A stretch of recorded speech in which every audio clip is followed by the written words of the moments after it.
देखो बेटा, ये हमारे पास चैप्टर है प्रक्षेप पथ। ठीक है बेटा, तो यहाँ पर हमारे पास u वेग से एक हम ऑब्जेक्ट पिंड लेते हैं, इसको फेंकते हैं। ठीक है, तो हमारे पास इस पर दो फोर्स कार्य करते हैं। एक हमारे पास जब हम उसकी इनिशियल वेलोसिटी से हम इसको प्रारंभिक वेग से जब u वेग से इसको फेंकते हैं तो ये कैसा गति करता चला जाता है, सीधे हमारे पास प्रक्षेप पथ करता है। तो जब ये हमारे पास पिंड ऊपर जाता है तो इस पर दो बल कार्य करते हैं, एक हमारा ऊपर की तरफ ऊर्ध्वाधर घटक और एक हमारा क्षैतिज घटक कार्य करता है। तो हमारे पास इसको इस तरीके से सॉल्व करते हैं कि जो हमारे पास क्षैतिज घटक होता है, क्षैतिज के लिए जब हम लेते हैं, क्षैतिज के लिए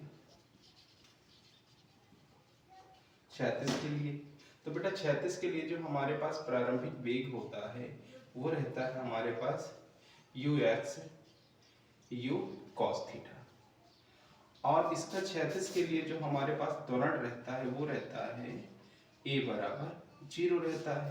ठीक है, और यहाँ पर जो समय रहता है, क्षैतिज के लिए जो त्वरण रहता है वो हमारे पास 0 रहता है, और यहाँ पर जो विस्थापन रहता है, जो विस्थापन होता है वो हमारे पास क्या होता है, x होता है क्षैतिज के लिए।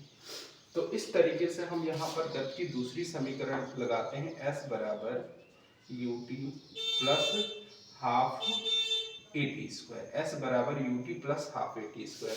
तो बेटा यहाँ पर s की वैल्यू हम x रखते हैं और u जो हमारे पास प्रारंभिक वेग है वो है u cos theta into t, और यहाँ पर जो हमारे पास त्वरण है उसकी वैल्यू रहती है 0। तो इस प्रकार से ये वाली पूरी टर्म हमारी क्या हो जाती है, 0 हो जाती है। तो x की वैल्यू जो हमारे पास फाइंड होके आती है u cos theta equals to t बराबर जो हमारे पास निकल के आता है x upon u cos theta.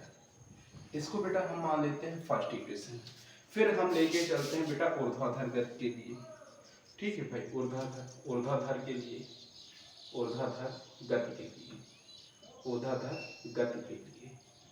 तो यहाँ पर बेटा हमारे पास जो प्रारंभिक वेग होता है, प्रारंभिक वेग आता है हमारे पास u y बराबर u sin थीटा, और जो यहाँ पे त्वरण रहता है वो हमारे पास क्या होता है, a बराबर माइनस का g, क्योंकि जब हमारे पास कोई भी पिंड ऊपर की तरफ का जाता है, ऊपर की तरफ u वेलोसिटी से हम उसको फेंकते हैं तो उस पर नीचे से हमारे पास एक ग्रेविटेशनल फोर्स कार्य करता है जिसका मान होता है माइनस g।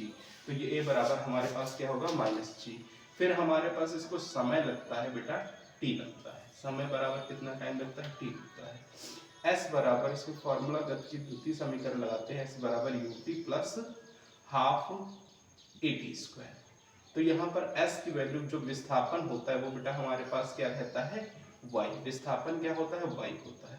तो विस्थापन की वैल्यू y डालते हैं, जो हमारे पास प्रारंभिक वेग है वो क्या है, u sin थीटा इंटू समय कितना है t, प्लस त्वरण हमारे पास क्या है, माइनस का g है इंटू t स्क्वायर है। तो बेटा ये हमारे पास इक्वेशन 2 है।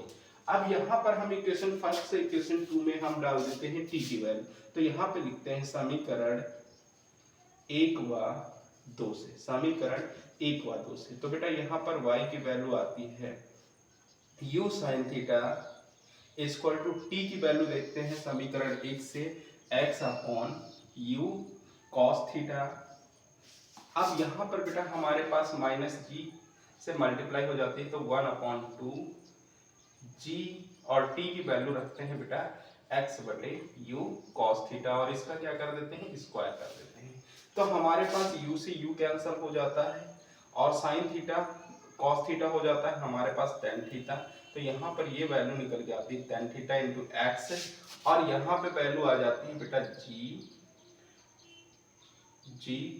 और ये आता है हमारे पास 1 अपॉन cos थीटा को निकाल लेते हैं, g अपॉन cos थीटा का स्क्वायर इंटू एक्स स्क्वायर।